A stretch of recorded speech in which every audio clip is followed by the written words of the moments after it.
Bonjour, une petite vidéo qui ne va pas vous servir tout de suite et j'espère même qu'elle ne vous servira pas du tout sur l'épreuve de contrôle au bac. Donc puisqu'elle change à la session 2022, je vous ai expliqué déjà que si vous aviez en dessous de 10, eh bien il y avait de fortes chances que vous vous retrouviez, alors entre 8 et 10, parce qu'en dessous de 8, ça veut dire que vous n'aurez pas le bac, vous vous retrouviez donc à passer deux épreuves.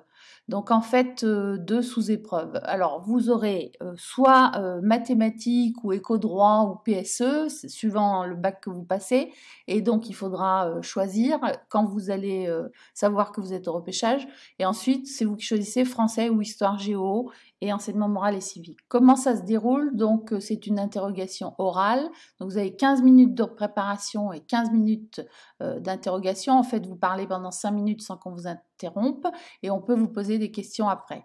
Et donc chaque épreuve est notée sur 20.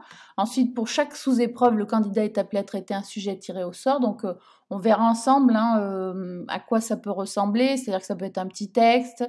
Alors après, il faut vous renseigner aussi, moi je vous fais ça par rapport à l'éco-droit, il faudra vous renseigner auprès de vos professeurs français ou histoire géo, et puis la professeure de PSE ou de mathématiques. Et puis après, donc, pour les deux sous-épreuves ou sous-épreuves ayant fait l'objet d'une nouvelle évaluation, eh bien, on prendra seulement la meilleure note, c'est-à-dire que ce qui vous donne une chance supplémentaire. Si vous êtes meilleur dans ce que vous avez choisi ici, ben, ça sera pris plutôt que le français ou l'histoire géo. Et donc après, vous êtes déclaré admis ben, si vous arrivez à la moyenne de 10, comme pour le bac. Voilà.